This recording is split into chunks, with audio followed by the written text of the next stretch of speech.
Hey, I'm Jake Lizio, and this video is going to be a two-part lesson on suspended chords. What are they, how do you build them, and more importantly, how do you use them? So in this video, we're really going to be exploring the basic structure behind them, how they fit into our major scales and keys, and we're going to spend quite a bit of time writing with them. So to get started, I want to do a quick little recap of our major and minor triads. We're going to be in the key of A today, so we'll have A, B, C sharp, D, E, F sharp, G sharp, A.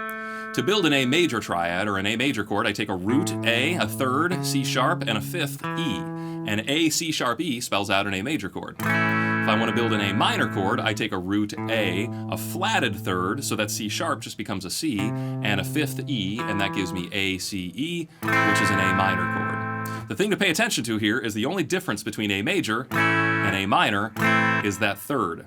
Without the third being present, the chord can't be major or minor. It's just neither. And that's really important to remember when we're dealing with suspended chords, because suspended chords don't have a third. The third has been replaced with either a natural second or a natural fourth. So if I wanted to play an A suspended second, or you could just call it A sus2 for short, we take that third and we just make it a second instead, and the second was B. So if I'm playing A, B, and E, a 1, a 2, and a 5, then I have this chord, A sus2. Which sounds really, really nice all on its own. If you listen to it just in isolation, it's got this neutrality to it, this really wide, vast, shimmering kind of peacefulness to it. And we can have a lot of fun with that neutrality. Later on in this video and in the next one, we'll be playing with some of the options available to us with just this simple chord. But alternatively, we could also make a suspended fourth chord by replacing our third with the fourth, and the fourth here is D. So if I'm playing an A, a D, and an E, then I have A sus4, which is similarly neutral. It doesn't have a major feeling or a minor feeling to it, but it's, to me, a little less shimmery than a sus2. So I'd like to, try to associate something with these chords, and I feel like this one's a little harder to get a grasp of. However, this sus4 chord resolves very strongly back to my tonic A major. So here's A sus4, and I can resolve it back to A major. Similarly, A sus2 resolves very well back to A major. So you hear this little movement going on. It's starting to get a little churchy, a little gospel-y, right? One of my favorite things to do if you've got access to like a church organ or something that can sound like a church organ is just play an octave on your left hand, and on your right hand play sus4, sus2, major triad. You get that classic angelic church vibe.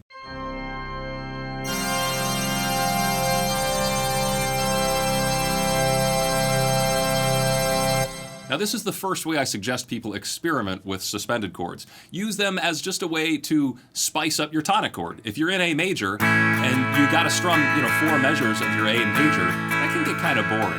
But if you're doing little suspended variations, then it kind of gives you a little bit more mileage, right? That A chord doesn't sound so repetitive when you're giving it these nice little variations. And those variations won't disturb the tonality, they're right in the scale, so it's very, very easy to start applying that way. Now this also works in minor keys. So if I was in the key of A minor, I've got an A minor chord, sus2 and sus4 surround that A minor tonic very well.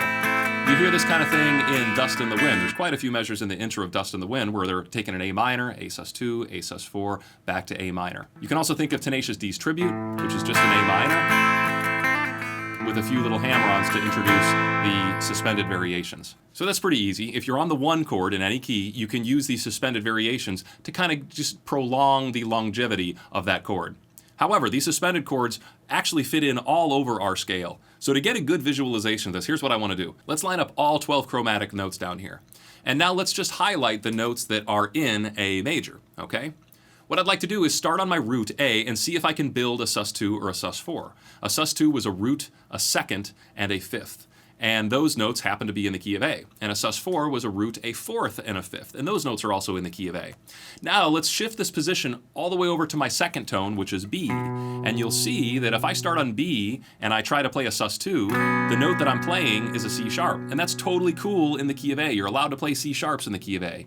If I want to play a B sus4, I'm adding in an E. An E is totally cool in the key of A. So I'm also allowed to play the suspended variations off the 2 chord. If I'm in the key of A and I go to a B minor, which is my 2, I can play those suspended chords and it won't disturb my key. However, take a look. When I move over to my 3 chord, which is C sharp, you'll notice that if I try making a sus2 chord, it would bring in the note D sharp. And D sharp is not in my key of A. And this is going to create some problems. We're not going to address those problems in this video. We'll save that for the second video. I just want you to be aware that if you're on the 3 chord, you can really only play a Sus4 chord without it disturbing your key. We have a similar problem on the 4 chord. If we try to play a Sus2 chord, we're in good shape. But if we try to play a Sus4 chord, we're going to be bringing in a note that is outside of the key. That note is a G, and G is not in the key of A. So for right now, you can't play Sus4 off of the 4 position. But when we get to the 5 position, we're once again have the freedom to play a Sus2 and stay in key. And same thing in the 6th position. We're allowed to play a Sus2 or a Sus4 and stay in key. Off the 7th position, well, the 7th position is a diminished chord, and diminished chords don't even have fifths, so we definitely can't turn that into a suspended chord, so there are no suspended variations available off the 7th position. So to summarize, you can take your 1 chord, your 2 chord, your 5 chord, and your 6 chord. You can make all of those Sus2, Sus4. You'll never have a problem with your key. But if you're on your 3 chord or your 4 chord, on your 3 chord you can only play a Sus4, and on your 4 chord you can only play a Sus2. Now the most common place you're going to see suspended chords off the root is that 5 position. I mentioned that you're allowed to do the Sus2 or the Sus4 off of the 5. And let's listen to that. If I'm in the key of A, and if I do my 5 chord as a Sus4, and then as a regular chord, see how strong it pulls back to my tonic? This is really common in classical harmony. We'll talk a little bit more about that in the second part of this video, but I want you to be aware of how common it is to see suspended chords off of the 5. The song I'm thinking of right now is American Pie. American Pie is in the key of G, right? And they've got that section, this will be the day that I die. This will be the day that I die. And we play a D with all the suspended variations to take us back to the key of G. Also, Bob Seger has a song, Against the Wind, and even though those suspended variations don't take you straight to the tonic G, it's still all those suspended variations coming off of the D, and then they drop you into a C, to a D, to a G. So very, very common to see all those suspended varieties all off of the 5 position. So taking all of this newfound knowledge, let's write a chord progression and try to fill it full of as many suspended chords as we can. I wrote this really simple chord progression in A major, so we've got our 1 chord, another 1 chord, the 4 chord, and then back to the 1. Now we head over to the 2, the 6, and then 2 measures of my 5 chord. So what I'd like to do is add in some suspended chords here. For my A major, what I'm going to do is just start on A, but then I'll do this little quick. So I went really quick down from Sus2 back to major to take me to Sus4. So I've got 1, 2, and then instead of playing a D major, I'm just going to play a D Sus2. Which sounds nice to take me back to A. For B minor, I'll start off on a regular B minor, but then halfway through, I'll bring in a B Sus2. For F sharp minor, instead of starting on F sharp minor, we'll start on F sharp Sus4, and then we'll resolve it to F sharp minor. Then the last 2 chords, we'll do this giant Sus4 chord on the 5, and then a normal 5 chord, and that'll help me resolve back to 1. So if you put the whole thing together, I've got A Sus4, D Sus2, back to A. Now B minor to B Sus2, F sharp Sus4 to F sharp minor, E Sus4 to E. I think that sounds all right. If you put it into like a whole band scenario, add a bass line, drums, piano, it's probably sound pretty good.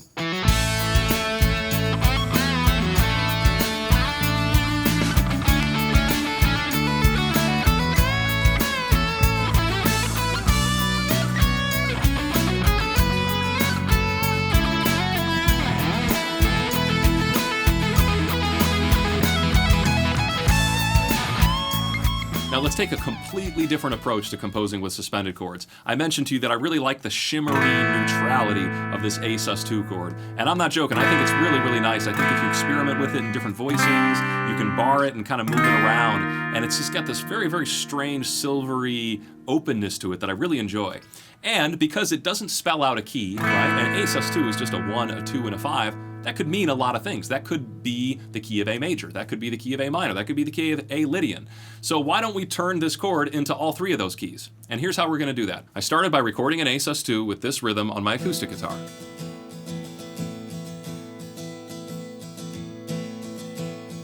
Next, I programmed in those 3 notes, A, B, and E, onto some synthesizers. After that, I had my friend BeardStank throw in a nice world beat on the drums.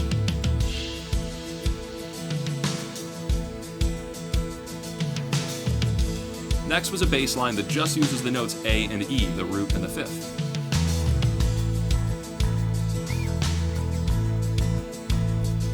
So we still don't have a key yet, but I can turn this into the key of A major by writing a melody and a harmony that uses the notes of the A major scale. I will follow you if you wait for me. Yeah. Travel together to somewhere we can be free. Whoa. Now to transform the same groove into minor, all we have to do is rewrite our melody and harmony using the notes of A minor. And to help reinforce that minor tonality, I'll add in a minor chord on top. I will follow you if you wait for me. Yeah. Travel together to somewhere we can be free. Whoa. Now to get weird with Lydian, all we have to do is rewrite our harmony and our melody to really prominently feature that tritone. I will follow you if you wait for me. Yeah. Travel together to somewhere we can be free. Whoa. So I hope you get the picture. These suspended chords are very versatile. They show up in a lot of different areas, and you can do a lot with them, even with just those three little notes. Even though they don't spell out a tonality, you know, when you have something that's neutral, to me it's like a blank canvas. You can kind of do anything you want on top of that. So I hope you enjoyed this video on suspended chords. If you did, you can definitely thank my Patreon supporters for making it possible.